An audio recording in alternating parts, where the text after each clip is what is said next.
오전에 우리는 시편 76편 말씀을 위대하신 이름이라는 제목으로 함께 나누었습니다. 우리가 오늘 지금 오전과 오후에 예배하고 있는 하나님의 이름은 여러분들에게 어떤 의미입니까? 오늘 말씀에 의하면 전쟁을 끝내시는 하나님, 내 인생의 문제도 끝내시는 하나님, 그리고 모든 사람이 만나야 할 이름으로 우리는 배웠습니다. 그래서 우리가 한 주간도 그 하나님의 이름을 기억하면서 내가 오늘 어떤 하나님을 만나고 예배했는지 분명하게 기억하고 돌아가시는 시간이 되시기를 바랍니다. 오늘 오후에는요, 오랜만에 우리 초대교회사 강의로 함께 하게 됩니다. 오늘은 마태복음 28장 19절에서 20절 말씀을 삼위일체와 이단이라는 제목으로 우리가 초대교회사의 이야기들을 한번 살펴보려고 하는데요. 한번 따라해 볼까요? 삼위일체와 이단. 네, 이 제목에 벌써 답이 있는 겁니다. 삼위일체와 이단. 그러니까 삼위일체가 아닌 것은 다 이단입니다. 이게 오늘의 결론이에요. 초대교회사 우리 네 가지 기둥이 있다고 말씀을 드렸는데요. 로마, 핍박, 교부, 이단. 그래서 이 네 가지가 초대교회사의 아주 굵직한 주제다. 그래서 우리가 로마 예수님께서 활동하시던, 그리고 또 예수님 이후의 사도들과 그 뒤에 있었던 또 속사도들, 교부들, 우리 수많은 믿음의 선배들이 활동했던 로마라는 나라가 어떤 그 배경을 가지고 있었는가를 우리 살펴봤죠. 그리고 또 핍박을 얼마나 극심하게 당했었는지도 우리 10대 핍박을 통해서 한번 살펴봤고요. 그 다음에 이제 교부들도 제가 설명을 드린 교부들 외에 더 많은 사람들이 있었습니다. 활동한. 근데 하지만 가장 핵심적으로 우리가 좀 살펴봤으면 좋겠는 교부들을 몇 명 살펴보고, 이제 마지막 주제 이단에 대하여, 초대교회 때부터 이단이 왕성하게 활동을 했기 때문에 계속해서 이 이단에 대하여 우리가 함께 살펴보고 있습니다. 이 이단들은요, 특징이 있어요. 특징. 이 이단들의 특징이 뭐가 있을까요? 네? 이상하다. 이단이니까 이상하다. 그렇죠? 이단의 하나의 특징이겠죠. 뭔가 여러분들이 이상하다. 그러면 좀 진짜 한 번쯤은 생각해 볼 필요가 있는 거예요. 이단들의 특징은 핍박이 종결되는 4세기에 본격적으로 등장을 합니다. 그러니까 핍박 때는요, 이단들은 조용해요. 최근에 뭔가 조용하죠. 몇 년 동안 어디 이단 때문에 교회가 고생한다 이런 얘기 거의 안 들리죠. 이단들은요, 핍박 때는 조용해요. 그 말은 다른 말로 바꾸면 뭐가 없는 걸까요? 이단들에게는 저항이 없는 거예요. 그렇죠? 그리스도인들은 핍박이 오면은 저항을 하면서 그 존재감이 더 발산이 됩니다. 근데 이단들은요, 핍박이 오면은요, 조용해져요. 그리고 그 핍박이 끝나는 4세기부터 초대교회에서도 본격적으로 등장을 한 게 이단의 특징이다. 그리고 이단들의 특징 중에 두 번째는, 이단들은요, 반드시 나타나면 신론을 공격을 합니다. 신론. 하나님에 대하여 막 공격을 하는 거예요. 우리가 에스라 사경회에서 하나님이 어떤 분이신지 보여주는 책이 어디다? 물론 성경 66권 전체가 보여주고 있지만 그 중에 딱 한 책을 특정을 한다면 창세기죠. 창세기. 그래서 이단들이 어디를 공격한다? 창세기를 가지고 이단이 된다. 거기를 공격하고 들어가는 거예요. 일단 하나님에 대하여 흔들어 놔야 되니까요. 그 다음은 어디를 공격할까요? 요한계시록. 자, 기독론을 공격하는 거예요. 왜? 요한계시록은 이 역사적 종말에 대해서 이야기를 하고 있잖아요. 그 역사적 종말의 기준이 누구예요? 재림하시는 예수님이란 말이에요. 그렇기 때문에 기독론, 예수님, 계시록을 가지고 이단이 되는 겁니다. 처음과 끝을 공격하는 게 단순히 창세기, 계시록, 시작과 끝을 가지고 장난을 친다라고도 볼 수 있겠지만, 좀 더 심화된 의미로 본다면 신론과 기독론을 가지고 자꾸만 우리로 하여금 헷갈리게 만들고 이해하기 어려운 이야기들을 하는 게 바로 이단들의 특징이다라는 거예요. 이 신론과 기독론을 건드리는 이유는 뭐냐면, 신론이 조금 잘못되거나 기독론이 잘못되면은요, 우리가 그 하나님으로부터 받아야 하는 구원의 구원이 뭔가 문제가 생겨버려요. 거기에다가 뭔가 막 문제를 일으키는 거예요. 우리의 구원에 이상이 생기면은 바로 어떤 현상이 나타나냐면 우리의 삶의 방식도 바뀌게 됩니다.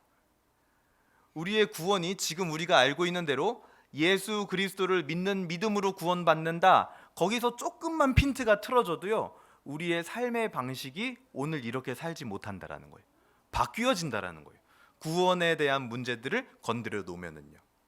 그래서 이런 것들이 이제 이단의 특징인데, 그 초대교회 때부터 이렇게 활동을 했던 이단들을 방어하기 위한 이 교부들, 그리고 초대교회의 교회들과 신자들의 이 방어 기제가 하나 있었는데요. 그게 뭐냐면 바로 신앙 고백이라는 이 방패가 초대교회에는 존재했습니다. 초기 기독교의 신앙 고백, 모든 신앙 고백의 원류라고 할 수 있는 신앙 고백이 뭘까요? 맞습니다. 우리도 주일마다 예배 시작할 때마다 사도신경으로 우리의 무엇을 고백해요? 신앙을 고백합니다. 그게 뭐냐면 우리의 정체를 다 드러내는 거예요. 내 믿음의 정체, 내 신앙의 정체는 이겁니다. 신앙 고백의 원류는 사도신경이라고 할 수 있습니다. 근데 그 사도신경 잘 보면요, 총 4번의 믿는다가 나오는데, 마지막 영원히 사는 것을 믿사옵나이다 하는 것은 이제 번역 과정에서 이제 첨가가 된 부분이고, 원래 라틴어 원문에는 처음에 1번, 2번, 3번에 있는 믿는다만 있어요. 맨 처음에 우린 무엇을 믿어요? 이 대답을 잘 하시는지 보셔야 돼요, 옆에 분들이. 이 도대체 뭘 믿는 건지. 천지를 창조하신 하나님 아버지를 우리가 믿죠. 두 번째는요, 그렇죠, 예수 그리스도를 믿습니다. 세 번째는요, 성령으로 잉태하사 동정녀 마리아에게 나신 것을 믿습니다. 성령을 믿는 거죠. 그러니까 우리 신앙 고백의 원류인 사도신경에서 지금 가장 먼저 뭘 믿는다고 고백하고 있냐면, 이것을 합쳐서 뭐라고 말하냐면 삼위일체를 믿는다. 성부 하나님, 성자 하나님, 성령 하나님을 믿는다. 이렇게 고백하는 게 우리 신앙 고백의 원류인 사도신경이 이야기하고 하는 바입니다. 그게 핵심이에요, 핵심. 그래서 오늘 우리가 우리 신앙 고백의 핵심인 삼위일체의 이단에 대하여, 삼위일체에 대하여, 그리고 그 삼위일체를 부인했던 이단들은 어떤 종류들이 있는지, 그거를 오늘 한번 살펴보려고 하는 거죠. 그래서 제가 이제 역사를 이제 막 여러 차례 계속 하다 보니까 하나 깨달은 게 있는데, 역사 공부를 할 때 지겨워지고 힘든 이유가 있더라고요. 연도랑 이름을 얘기하는 순간부터 힘들어져요. 그렇죠? 몇 년도, 무슨 이름, 누구, 내가 나랑 상관도 전혀 없는 것 같은 그런 사람의 이름을 자꾸 들으면 어려워. 그래서 제가 오늘 다 뺐습니다, 그거를. 그래서 역사는요, 공부할 때 연도랑 이름만 빼면 재밌어요. 근데 역사에서 연도랑 이름을 빼면 뭐가 남을까요? 그러니까 중요한 건 우리 기독교인들이 역사를 공부할 때 사람과 어떤 시기에 맞추어서 공부를 하는 게 아니라 하나님이 어떤 흐름으로 역사를 인도해 오셨는지를 우리는 봐야 된다는 겁니다. 한국사를 공부할 때도 세계사를 공부할 때도 그런 관점, 그런 사관을 가지고 역사를 공부할 수 있어야 돼요. 그래서 연도와 이름을 빼도 별 무리가 없다, 제가 보니까. 삼위일체 하나님, 그리고 삼위일체와 이단에 대해서 우리가 공부할 때 먼저는 우리 안에 뭐가 잘 잡혀 있어야 될까요? 삼위일체가 뭔지에 대해서 좀 이해를 잘 하고 있어야겠죠. 우리 웨스트민스터 신앙고백서를 통해서 주일날 하던 오후 예배 때 하던 신앙고백서가 끝났고, 또 이제는 수요일날 처음부터 다시 또 하고 있잖아요. 그리고 얼마 전에 또 이 삼위일체를 수요일날 목사님께서 강의를 해주셨습니다. 그렇죠? 삼위일체가 뭐예요? 네. 여러 가지 막 떠듬떠듬 이야기를 할 수 있는데, 우리가 이 부분을 그러니까 좀 명확하게 하고 들어가면 좋겠다, 간단하게. 삼위일체란 무엇이냐? 1번 한번 읽어볼까요? 시작. 믿습니까? 아멘. 그렇죠. 삼위일체를 이야기할 때 가장 먼저 나와야 되는 게 이거예요. 이 명제예요. 뭐냐면 유일신 사상입니다. 하나님은 한 분뿐이라는 거예요. 일단 삼위일체를 먼저 이야기할 때는. 예레미야 10장 10절인데 한번 읽어볼까요? 시작.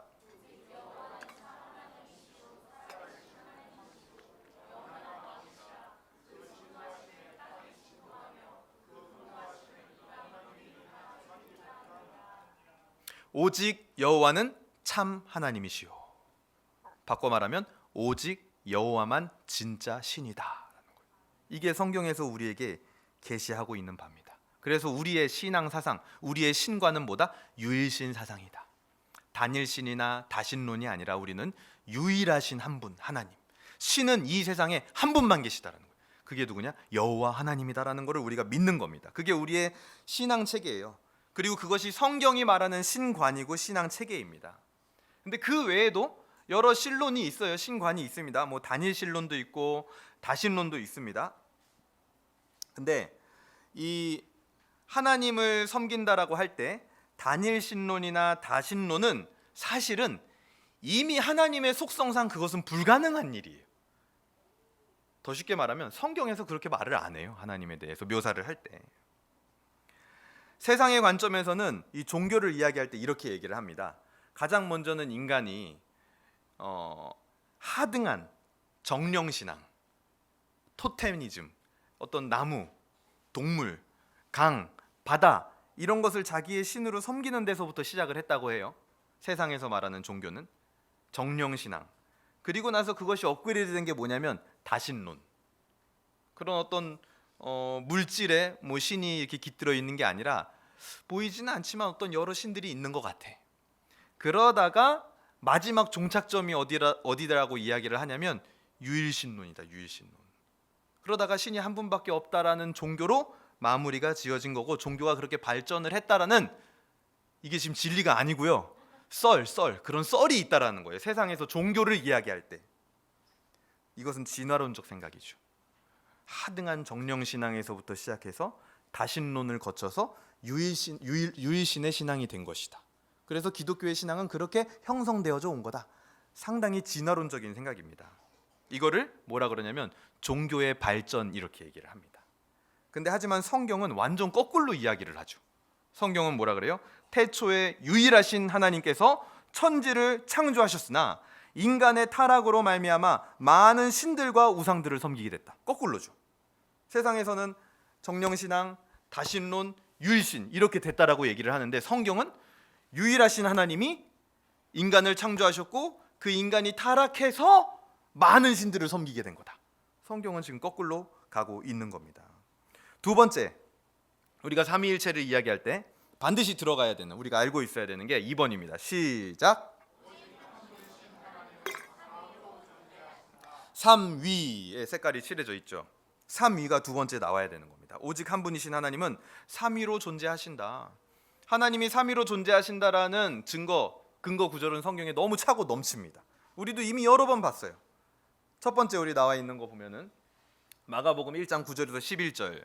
그때 예수께서 하고 예수님이 등장을 하죠. 갈릴리 나사렛으로부터 와서 요단강에서 요한에게 세례를 받으시고 곧 물에서 올라오실새 하늘이 갈라짐과 성령이 하고 예수님이 계신데 저 위에 성령이 비둘기같이 자기에게 내려오심을 보더니 하늘로부터 또 소리가 나요. 이건 누구의 소리예요? 성부 하나님의 소리죠. 그렇죠?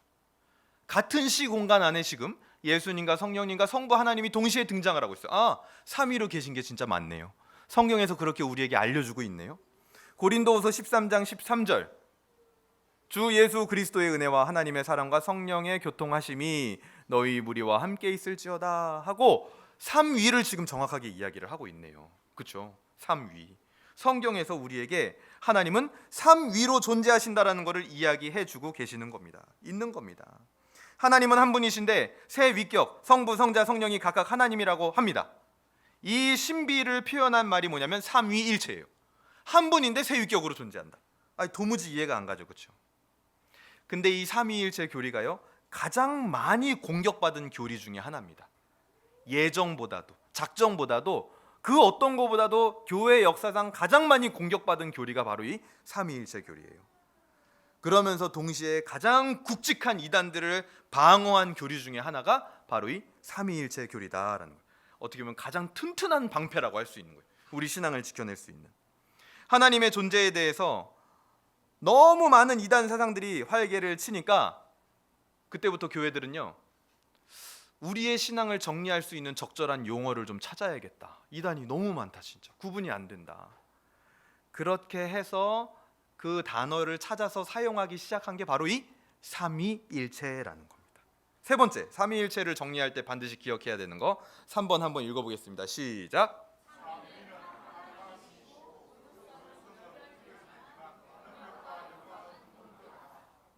뭐가 동등하다고요? 능력과 영광은 동등하다. 이게 바로 우리가 세 번째로 기억해야 될 삼위일체의 특성입니다.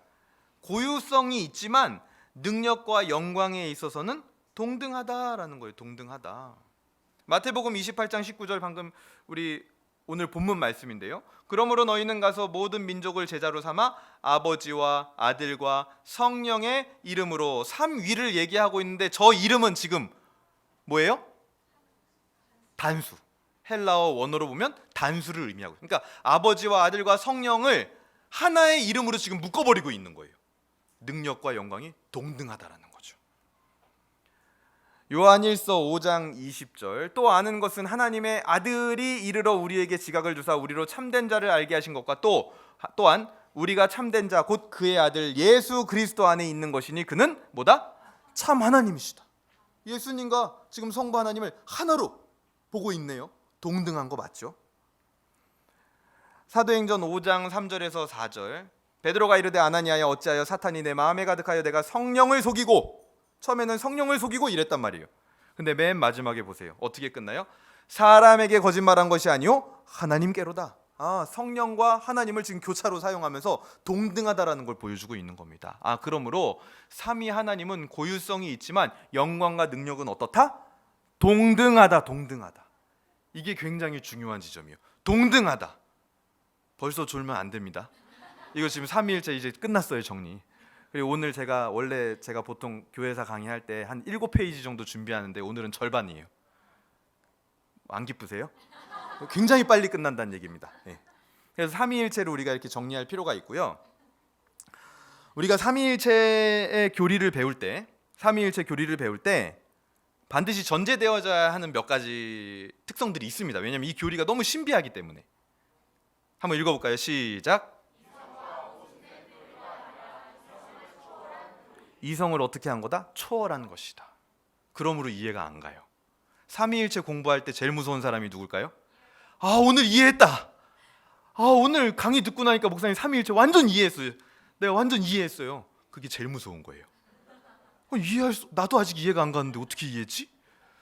이해가 안 간 사람의 말을 듣고 어떻게 이해할 수 있을까? 와, 대단하다. 지금 교회 역사 2000년 동안 이거를 이해하라고 얘기한 사람이 아무도 없는데 자기는 이해했대. 이성을 초월한 교리입니다. 이거는 이성을 초월한 교리. 두 번째 읽어볼까요? 시작. 오히려 이해되지 않는 것이 내가 믿는 그 하나님이 삼위일체 하나님이 참 신이라는 반증이 되는 거예요. 내가 하나님보다 더 위에 있는 존재라면 이해가 되겠죠, 하나님이. 근데 하지만 밑에 있는 존재가 위에를 이해할 수는 없는 겁니다. 그래서 내가 오히려 그 하나님이 이해되어지지 않는다? 진짜 신이라는 거예요. 내가 근데 이해가 되어진다? 내가 그 신 위에 지금 존재하고 있다라는 겁니다. 참신이라는 반증이 되는 거죠. 세 번째, 시작. 그래서 아까 그 1번에서 이제 목사님 저 이해했어요라고 한 사람들이 보통 와서 이제 설명을 하려고 해요. 그리고 여러 가지 예시를 막 듭니다.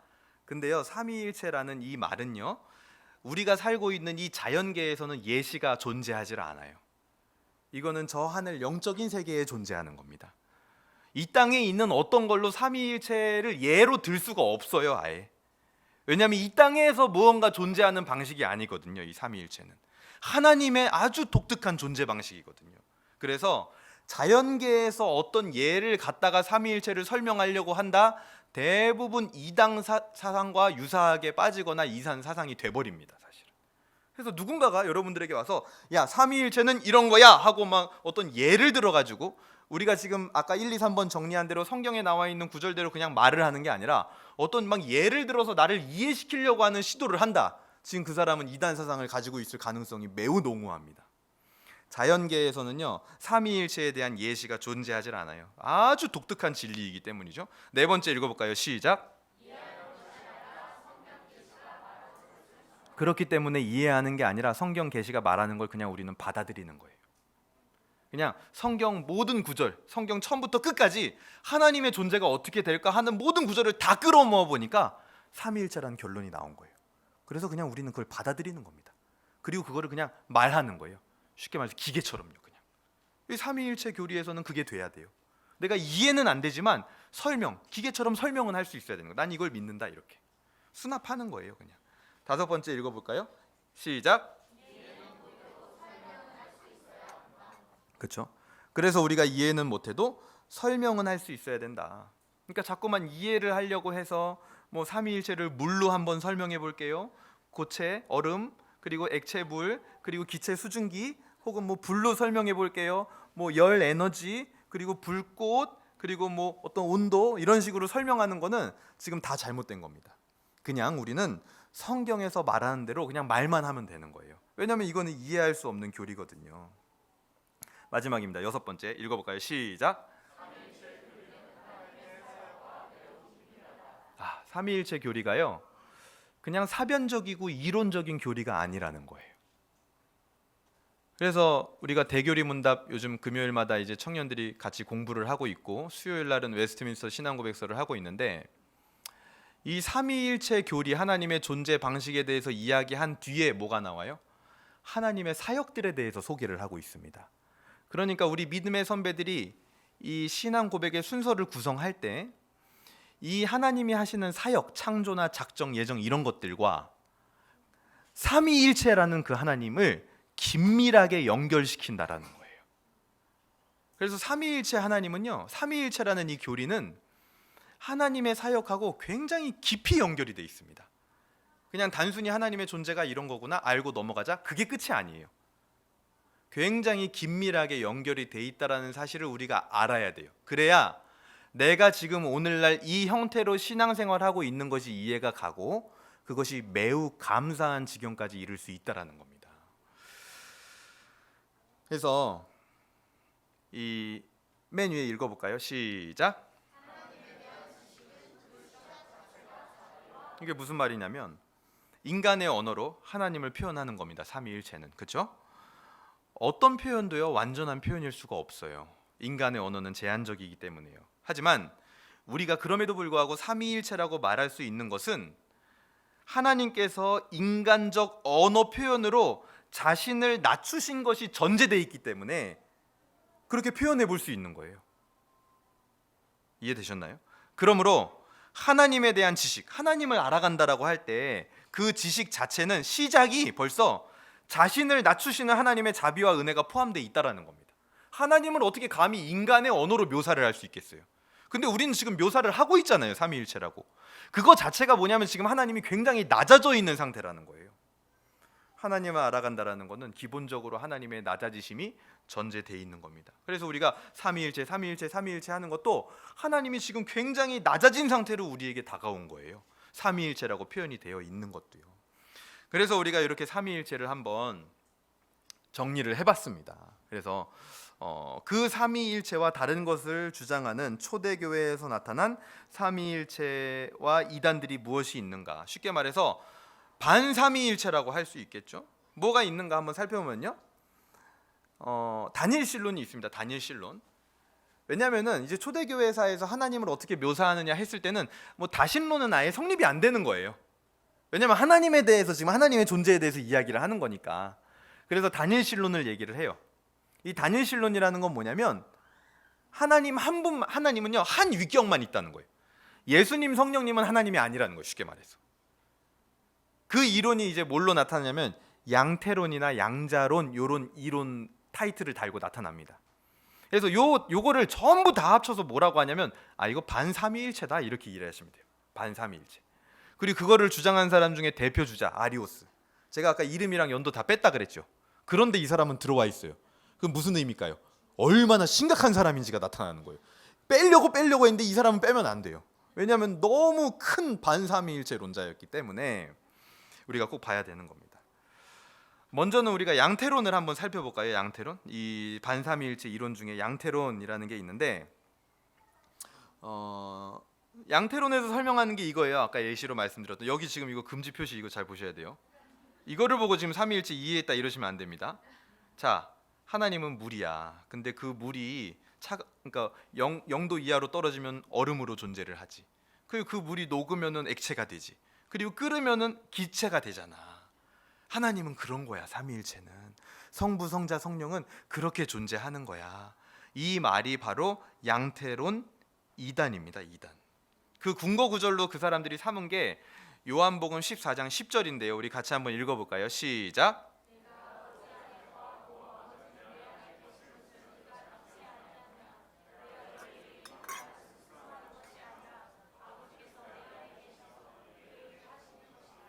그래서 이 사람들은 이렇게 얘기했어요. 하나님이 예수님이 되어서 오신 거 맞는 말이죠. 근데 하나님이 신약에서는 예수님이라는 모습으로 나타난 거구나.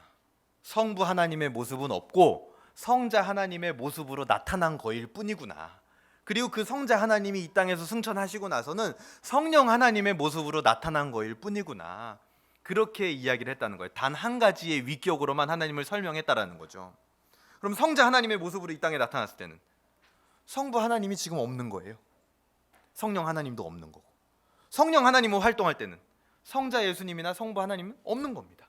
그런 식으로 설명한 게 뭐냐면 양태론이에요. 왜냐하면 물이요, 얼음일 때는 이 액체와 기체는 지금 없는 거잖아요. 액체가 됐을 때는 이 고체와 기체의 상태는 없는 거잖아요. 그래서 그런 양태, 형태를 변해서 나타나시는 하나님, 그렇게 설명한 게 바로 이 양태론입니다. 양태론. 그래서 구약의 성부 하나님께서 신약에서는 성자의 형태로 나타나는 것이라고 주장을 하고, 예수님의 신성을 인정하는 것처럼 보이지만 각각 삼위의 구별됨이나 고유성이라는 성경 계시는 무시했다라는 겁니다. 그럼 이 말씀 구절은 어떻게 해석해야 될까요? 내가 아버지 안에, 이걸로 끝났어요. 벌써 예수님께서 지금 하나님과의 관계성을 이야기하고 있잖아요. 독립적으로 이야기하고 있잖아요. 예수님 스스로 표현 자체가 하나님은 아버지, 나는 아들, 각각 존재하는 거예요. 고유성이 있는 겁니다. 그래서 이후에 이 삼위일체 양태론이 발전을 해가지고 어떻게 발전을 하냐면 한 유격인데 세 가지 이름이 있는 거다. 성부 하나님, 성자 예수님, 성령 하나님. 그래서 삼위일체는, 삼위는 단지 형태나 이름뿐이다. 그래서 성자와 성령의 어떤 신성, 하나님인 것은 인정했지만 삼위 하나님의 구별됨은 간과한 이론이다. 이론. 그리고 성령을요, 이 이론에서는 굉장히 비인격적인 어떤 능력으로 그렇게 이야기를 많이 합니다. 성령이라는 거는 하나님이 어떤 능력을 행하실 때 나타나는 그냥 그 능력의 이름일 뿐이야. 실제로 어떤 인격적인 존재가 있는 게 아니라. 그래서 이 양태론이 오늘날 어디에 영향력을 미쳤을까요? 신비주의 운동 같은 데 영향력을 미치는 거예요. 꼭 그렇게 하죠. 성령을 인격적인 존재가 아니라 마치 하나님의 능력의 어떤 한 그냥 나타나는 방식인 것처럼 뭐 해가지고 그런 식으로 이야기하는데 영향을 미친 겁니다. 그래서 이것은, 이 양태론은 이단 사상이다. 자, 그러면 양자론은 뭘까요? 양자라는 게 뭐예요? 양자. 잘 모르세요? 양자, 그렇죠? 아들 삼는 거잖아요. 그거예요, 양자론. 누구를 아들 삼았을까요? 예수님을 아들 삼았다라는 거예요. 예수님이 쉽게 말해서 그 말에는 뭐가 깔려 있는 거예요? 예수님이 신이 아니에요. 근데 아들 삼아줘서 그래서 신이 됐다는 거예요. 어떤 신? 아들 신. 그래서 아버지 신하고 비교가 안 돼. 그 신성이 좀 저급한 신성인 거예요. 예수님의 신성. 그렇게 이야기하는 게 이 양자론입니다. 양자론은 양태론보다 더 일찍 악영향을 끼친 그런 사상인데요. 예수님이 세례를 통해서 하나님의 영을 가지게 된 단순한 인간이다 가르쳐요. 그래서 그렇게 가르치자마자 바로 출교당합니다. 이거 얘기한 사람은. 그렇죠. 뭐 버틸 수가 없겠죠. 바로 출교를 당해요. 그거를 이야기한 사람이 이제 이름이 바울이에요. 바울. 근데 사모사타에서 활동했던 사모사타의 바울. 예수님은 단순한 인간이라는 겁니다. 그리고 거기에 추가로 뭘 더했냐면 도덕적인 완성자다. 도덕적인 완성자. 이 세상에서 도덕을 완성하신 분이다. 그리고 세례받을 때 놀라운 능력을 받았기 때문에 하나님과 실제로 직접적으로 교제를 할 수 있는 자다. 그래서 거의 신처럼 된 분이다. 그러다가 이단 정죄당합니다. 그 뒤에도 계속해서 많은 이단 사상을 가진 사람들이 이상하게 이게 말이 안 되는 것 같은데 이거를 계속 갖다가 기독교인들에게 가르치고, 그리고 이 이단이요 좀처럼 잘 없어지질 않아요. 말도 안 되는 거잖아요. 오늘 우리가 봤을 때는 안 없어져요. 근데 오늘날도 똑같아요. 신천지고 통일교고 무슨 뭐 이상한 이단들 많잖아요. 말도 안 되는 거잖아요. 근데 안 없어져요. 그렇죠? 왜 그럴까요? 이때 이 양자론도요 말도 안 되는 거거든요. 근데 안 없어진단 말이에요. 왜 안 없어질까 하고 역사를 봤더니 이 양자론을 주장했던 그곳에서 활동했던 사람들이 대부분 다 그 당시 황제였던 콘스탄티누스 가문과 굉장히 밀접하게 지냈던 사람들입니다. 그래서 황제의 후원을 받았던 이단 단체예요. 황제의 후원을 받았던. 그래서 그 명맥이 끊어지질 않는 거예요. 정통 신앙에서 아무리 공격을 하고 신앙 고백서를 만들어도 황제가 지지를 해버리면 없어지지 않는 거예요. 오히려 국가 전체가 그냥 그렇게 따라가 버리는 거죠. 그래서 없어지지 않았던 겁니다. 왜냐하면 이 교리를요 황제가 좋아했거든요. 왜냐하면 황제는 자꾸 뭐가 되고 싶어? 더 높은 존재가 되고 싶어. 나도 신이 되고 싶어. 근데 보니까 나도 신이 될 수 있는 길이 여기에는 있는 거예요. 어떻게 살면요? 예수님처럼 나도 도덕적으로 완성자처럼 그렇게 살면, 그렇게 이미지 메이킹만 잘하면 나도 신적인 존재가 될 수 있다라고 여기선 가르치니까 이 이론이 딱 마음에 드는 거예요. 황제한테는 내가 신이 될 수 있는 유일한 길인 거예요. 근데 삼위일체에서는 성부 하나님, 성자 하나님, 성령 하나님만 신이다, 이렇게 유일신을 가르쳐버리니까 마음에 안 드는 거죠. 그래서 많은 황제들이 양자론을 지지를 합니다. 성부, 성자의 등급을 두고 구별이 아니라 구분을 해버려요. 등급을 두고 완전히 갈라버려요. 등급을 두었기 때문에 이거를 따르면서 신앙생활하는 사람들은 어떻게 신앙생활해야 되냐면 그 등급을 올리기 위한 신앙생활을 해야 됩니다. 여러분들도 딱 교회 오면 등급이 있는 거예요. 군대처럼 계급이 있는 거예요. 너 아직 2등병이네? 조금 더 기도해야겠어. 교회 봉사 좀 더 해야겠어. 그래서 한 달에 한 번씩 행사를 하는 거죠. 자, 이번 달에 헌신, 교회 봉사 몇 시간 이상 하신 분들 나오세요 해서 1병으로 진급. 등급을 매기는 신앙생활을 할 수밖에 없는 거예요. 그래서 이 양자론의 힘을 입어서 나온 게 뭐냐면 중세 로마 가톨릭의 수도원이 나온 겁니다. 수도원. 등급 올리러 가는 거예요. 거기 퀘스트 하러, 나 레벨 올리러 가는 거예요. 그래서 거기 가서 무릎으로 계단으로 올라간다든지 드럼통에 껴가지고 한 30년 생활하면은 범접할 레벨 만렙을 찍은 거예요. 그래서 성인으로 추대받는 겁니다. 예수님을 믿는 게 아니라, 이게 묘한 말입니다. 그들은 예수님을 믿는 게 아니라 예수님을 그냥 단지 닮아야 할 대상으로 협소하게 생각을 했어요. 물론 우리도 예수님 닮아야죠. 근데 하지만 예수님은 1차적으로 우리에게 믿음의 대상입니다. 단순한 닮아야 되는 대상이 아니에요. 그래서 이 양자론은 이단 사상으로 정죄를 받습니다. 그것을 주장했던 사람 중에 대표격이 바로 이 아리오스라는 사람인데요. 이 한 사람 때문에 종교회의가 2번이나 열려요. 이 한 사람 때문에 전 세계 종교회의가 이 사람 때문에 2번이나 열리게 돼요. 그러니까 얼마나 큰 이단이었는지 아시겠죠. 그리고 그럼에도 불구하고 명맥을 유지할 수 있었던 이유는 뭐다? 황제에게 지지받던 사람이었기 때문에 황제를 그냥 꼬셔버린 거예요. 근데 그 사람이 이렇게 주장했던 근거 구절이 바로 골로새서 11장 15절에서 16절인데요. 그는 보이지 아니하는 하나님의 형상이시오 모든 피조물보다 먼저 나신 이시니, 요거 때문에. 야, 예수님도 봐봐, 피조물이야. 근데 단지 피조물 중에 먼저 난 존재일 뿐이야. 근데 그 예수님이 왜 신이 됐는 줄 알아? 도덕적으로 완성적으로 살았기 때문에 그런 거야 라고 이 구절을 해석한 겁니다. 성경에는요 곳곳에 보면은 삼위의 고유성을 이야기할 때 점점점 막 잠이 들어오는 것 같은데, 성자 예수님의 고유성을 이야기할 때요 하나님이 낳았다 이런 구절이 많아요. 그렇죠? 오늘날 내가 너를 낳았노라 시편 2편 7절에 있잖아요. 그렇죠? 오늘 내가 너를 낳았노라 하는 그 구절도 있잖아요. 여러분 그걸 어떻게 이해하고 계세요? 출산했어 하나님이? 예수님을? 그거는요 시간적 속성 안에서 하나님이 예수님을 낳았다라고 하는 게 아니라, 그거를 신학 용어로 뭐라 하냐면 영원한 출생이다 그렇게 얘기합니다. 우리가 지금 살고 있는 이 그냥 현세의 시간적인 순서 안에서 엄마가 아들을 낳듯이 낳은 게 아니라 하나님과 예수님은 영원에 속하는 분이기 때문에 그 영원 안에서 낳았다라는 거예요. 그냥 그거를 인간의 언어로 최대한 표현해 본 겁니다. 근데 이거를 시간 순서로 해석을 해버린 거예요. 그러니까 뭐가 돼요? 예수님이 하나님보다 낮은 존재가 되고 예수님이 심지어 존재하지 않았던 때도 있는 거예요. 하나님이 낳기 전에는. 그래서 이 말씀 한 구절 잘못 해석한 것으로 인하여 대이단이 생기게 됐고 세계 종교회의가 2번이나 열리게 됐다는 겁니다. 이 아리오스라는 사람은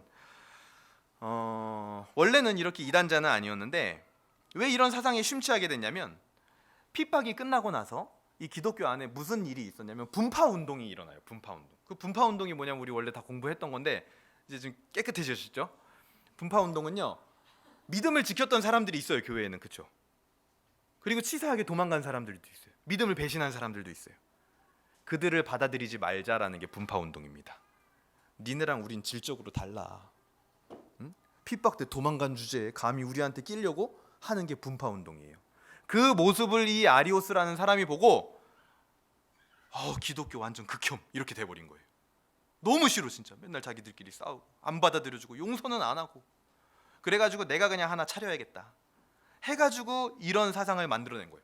기독교인이면 너희들도 좀 깨끗하게 살아라, 도덕적으로 살아라, 세상 사람들이 봤을 때도 사랑이 있게 좀 살아. 그래서 삶을 자꾸만 강조하다 보니까 예수님을 그렇게 격화시켜버리는 거예요. 예수님도 그렇게 삶을 완전하게 살았기 때문에 신이 된 존재야. 그러니까 너희 기독교인들도 그렇게 살아야 되지 않겠니? 하면서 이단이 되어져 버린 겁니다. 그런 흐름이 있는 거예요. 그래서 이런 신앙을 따르면요, 우리 신앙의 형태가 매우 달라지는 영향을 낳겠죠. 그래서 이런 신앙의 잘못된 이론들을 우리가 교부에서 배웠지만 아타나시오스라는 사람이 니케아 신앙 고백서라는 걸로 딱 맞게 됩니다. 예수님은 하나님과 동일하다. 그러면 이 반삼위일체가 오늘날 현대 종교에서 어떻게 나타날까요? 우리가 실제로 피부로 와닿는 종교들이 있죠. 유사 기독교들, 여호와의 증인입니다. 여호와의 증인은요, 하나님을 한 위격, 아까 말한 대로 다니엘신론, 성부이신 여호와만 계시다라고 가르쳐요. 예수님은 성부의 피조물이다. 아리오스가 얘기한 그대로잖아요, 그렇죠? 성령님도 하나님의 능력에 대한 호칭에 불과하다라고 믿는 게 이 여호와의 증인이고, 이 사람들은 다니엘신론자들입니다. 신론이 잘못되니까 이단 종파가 돼버리는 거예요. 몰몬교는요, 하나님이 육체적인 몸을 지니고 있다라고 가르쳤어요. 그래서 예수 그리스도를 포함한 모든 인간은 태초에 하나님이 낳았다라고 주장합니다. 육체적으로 낳았다. 예수님은 그렇게 해서 하나님이 되신 분으로 우리도 그와 같이 신들이 될 수 있다라고 믿는, 모두가 다 신이다라고 얘기하는 다신론주의자들이에요, 이 사람들은. 그러니까 다신론하고 그 아리오스주의가 약간 결합이 된 거죠. 한마디로 신론이 잘못된 겁니다. 여기도. 통일교는요, 예수님은 하나님의 몸을 빌어서 성육신한 사람이지만 그가 바로 하나님은 아니고 인류를 위해서 영적인 구원은 성취했으나 결혼을 해서 가정을 일으키는 데는 실패했다, 이렇게 가르칩니다. 그래서 나는 결혼을 해서 가정을 일으키기 위해서 이 땅에 왔도다, 나랑 가정 이루어, 이렇게 가르치는 거예요, 통일교가. 온 세상에 완전한 가정을 더욱더 퍼뜨리게 될 육신적 구원은 이루지 못했기 때문에 내가 육신적 구원을 이루어줄게 라는 가르침이 이 통일교에 있는 거고, 통일교는요, 뭐 다신론, 단일신론 뭐 아무것도 아니에요. 그냥 교주신봉 주의자들입니다. 예수님의 미완의 사역을 완성하도록 부름받았다라고 주장을 하는 거죠. 그렇다면 아까 처음에 제가 삼위일체를 공부할 때 우리가 기억해야 되는 전제들이 있다고 했는데, 그 삼위일체 하나님과 사역이 긴밀한 연관이 있다라고 말씀을 드렸어요. 도대체 어떤 연관이 있느냐? 우리가 성부, 성자, 성령 하나님의 지금도 생각해 볼 수 있는 여러 가지 사역들이 있죠. 하나님이 하시는 일들이 있죠. 성부 하나님은 창조와 섭리, 성자 예수님은 대속과 부활, 성령 하나님은 조명과 우리를 인도해 주심, 여러 가지 사역들이 있습니다. 성경은요, 성부 하나님의 창조를 이야기할 때 어떻게 묘사하냐면 삼위 하나님의 의논 가운데 주권적으로 이루신 걸로 기록을 합니다. 그렇죠? 여기 우리라고 나오잖아요. 창조에 대해서 이야기를 할 때 삼위 하나님이 같이 하신 걸로 기록을 하고 있어요. 그 어떤 피조물들의 관여도 없고 관여가 불가능하다라는 것을 의미합니다. 그러니까 삼위 하나님이요, 그 창조라는 것을 딱 가운데 놓고 아무도 침범 못하게 사역을 했다라는 거예요. 창조가 그렇듯이 이 앞에 있는 섭리, 하나님의 구원 계획, 구원 성취, 구원 완성, 대속, 부활, 조명, 인도, 하나님이 하시는 이 모든 사역이 삼위 하나님께서만 주권적으로 이루며 완성하시는 사역이라는 거예요. 우리의 삶이 하나님을 영화롭게 한다 하더라도 삼위 하나님의 주권적인 사역에 협력이나 기여는 있을 수 없다라는 것을 의미합니다. 성부 하나님의 창조와 섭리, 성자 예수님의 십자가 대속과 부활, 성령 하나님의 깨우침과 인도하심, 이 모든 것이 하나님의 사역인데 삼위가 다 어떤 분이에요? 전능한 분이에요. 영광과 능력이 동등한 분이라고 했죠. 그렇기 때문에 어느 한쪽으로도 기울어질 수가 없는 거예요. 어떤 한 사역도, 하나님이 하시는 사역은 불완전한 사역이 있을 수가 없이 너무 완벽하다라는 겁니다. 그 어떤 하나님의 사역도 실패가 있을 수 없다라는 거예요. 삼위가 영광과 능력이 동등하고 전능하시기 때문에 무조건적인 성공이라는 결론이 나오게 될 수밖에 없다라는 거예요. 그래서 우리는 이 삼위일체 하나님을 생각할 때 감사할 수밖에 없는 거예요. 뭐 때문에요? 하나님 삼위일체라는 그 존재 자체로 감사한 거예요. 어느 한쪽도요 기울어지지 않았어요. 다 전지전능한 분이시고요, 다 하나님이신 거예요. 그러므로 우리는 우리의 섭리, 예정, 구원, 대속, 부활, 조명, 인도 하나도 걱정할 필요가 없는 거예요. 왜요? 그거는 하나님의 주권적 사역이기 때문에. 그래서 이 삼위일체 하나님의 사역과 삼위일체 하나님과 하나님이 하시는 사역이 매우 큰 연관이 있다라는 겁니다. 오늘 이 역사 가운데 나타난 하나님의 마음은 무엇입니까? 삼위일체 하나님의 마음은 뭐예요? 하나님의 온전한 사역들을 통해서 우리를 너무나 사랑하신다라는 것을 우리는 깨닫게 됩니다. 나를 정말 이렇게 사랑하시기 때문에 하나님이 그 일들을 다 알아서 해주시는구나. 그런데 그 사랑이라는 건 어디서 온 거예요? 가장 먼저는 삼위 하나님 안에서 먼저 있었던 겁니다. 그 온전한 사랑이. 그 사랑을 오늘 우리에게 주시는 그 하나님의 마음이 있는 거죠. 오늘 말씀을 어떻게 적용할 수 있을까요? 삼위일체 하나님의 이 존재에 대한 우리는 감사를 할 수 있겠죠. 그리고 두 번째로는 삼위일체 하나님의 주권적 사역에 대한 우리는 인정을 해야 되는 거예요. 우리가 해야 될 일은 이제부터는 그 주권을 그냥 인정하면 돼요. 신앙에서, 삶에서. 그러면 되는 거예요. 말씀을 마무리하겠습니다. 삼위일체 교리는 사변적이고 불필요한 교리가 아닙니다. 알아야 하는 명백한 진리이자 이단 사상으로부터 가장 강력하게 우리를 지켜주는 방패라는 겁니다. 이것을 잘못 알면 우리의 신앙의 형태와 인생의 이해나 삶의 방식이 완전히 바뀌어지게 되는 거예요. 내 인생이 꼬였을 때 자꾸 불안한 거예요. 뭐 기도 응답이 안 되면 뭐 걱정이 막 자꾸 되는 거예요. 걱정할 필요 없어요. 왜요? 우리가 믿는 하나님은 삼위일체 하나님이기 때문에. 삼위일체에 대한 바른 지식은 우리에게 한없는 해방감 그리고 자유를 가져오게 됩니다. 삼위일체 하나님의 주권적 은혜를 인정하는 한 주가 되기를 주님의 이름으로 소망합니다. 이 시간 같이 기도하도록 하겠습니다. 삼위일체 하나님의 존재에 대한 감사를 했으면 좋겠고요, 삼위일체 하나님의 주권적 사역에 대한 인정을 하는 한 주가 되게 하여 주시옵소서. 함께 기도하도록 하겠습니다. 기도합니다. 하나님 아버지 감사합니다. 삼위일체 하나님의 존재에 대하여 우리가 하나님 앞에 감사와 영광과 찬송을 올려드립니다. 하나님, 우리가 믿는 하나님 삼위일체로 존재하심을 계시하여 주셔서 감사합니다. 그 삼위일체 하나님이 모두 하나님이며 영광과 능력이 분명하신 분임을 우리가 믿고 우리의 신앙과 삶 가운데 살아갈 수 있도록 그 하나님의 주권을 인정하는 삶을 살 수 있도록 주님께서 인도하여 주시옵소서. 내게 맡겨진 영역 가운데서, 내가 살아가는 삶 가운데서, 가정에서, 회사에서, 나의 사업장에서, 교우들과의 관계에서 하나님의 주권됨, 삼위일체 하나님의 주권됨을 인정하는 우리가 되게 하여 주시옵고, 삼위 하나님의 손에 맡겨진 모든 사역은 하나님의 실패도 없이 이루어짐을 우리가 항상 기억하게 하여 주시옵소서. 그렇게 그것을 믿는 믿음으로 우리가 진리를 할 때 자유를 얻게 하여 주시고, 이제는 얻어진 그 자유를 가지고 하나님 앞에 헌신하며 하나님의 주권을 인정하는 삶을 살 수 있도록 이 자리에 나온 한 사람 한 사람을 주님께서 붙들어 주시고 인도하여 주시옵소서. 하나님 감사합니다. 삼위일체 하나님께 영광과 찬송과 감사를 올려드립니다. 창세전에 우리를 예정하사 부르시고 인도하시며 소망의 나라로 인도하시는 성부, 성자, 성령 하나님, 하나님의 전지전능하신 그 사역에 우리의 일생과 영생이 붙들려 있음에 감사합니다. 그 안에서 자유를 누리며 이제는 우리도 삼위일체 하나님으로부터 말미암은 사랑의 관계가 교우들 사이에서, 그리고 세상에서 만나는 우리 이웃들 사이에서 충만하게 나타나게 하여 주시옵소서. 삼위일체 하나님의 주권을 인정하는 한 주가 되게 하여 주시옵소서. 감사드리며 예수님의 이름으로 기도합니다. 아멘.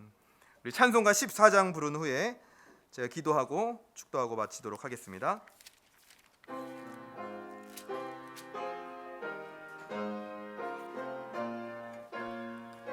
우리 삼위일체 하나님을 높이는 마음으로 주리 하나님 하늘에 계시니 온천하 만민 주 앞에 찬송하네. 이 천지 만물도 주 앞에 엎드려 그 거룩하신 이름을 늘 높이. 3절입니다. 왕의 왕 되신 주, 왕의 왕 되신 주 하늘에 계시니 이 세상 죄악 이기신 구주 예수 저 천군 천사들 수용이 하시고 무성도 함께 영원히 늘 섬기네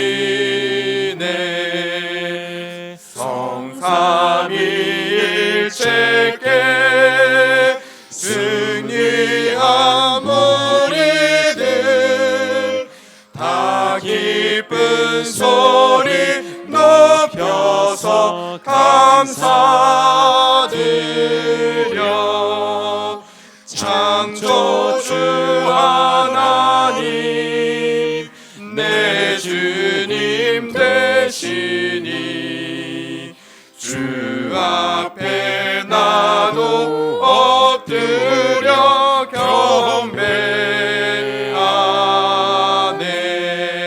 경배하네 아멘.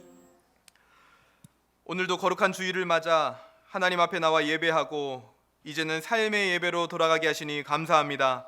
오늘 우리가 예배한 하나님의 이름이 어떤 이름인지 한 주간 잘 기억하며 살게 하여 주시옵소서. 가장 높은 이름을 가지시고 가장 높은 곳에서 우리를 위하여 낮아지신 예수 그리스도의 이름으로 기도합니다. 아멘.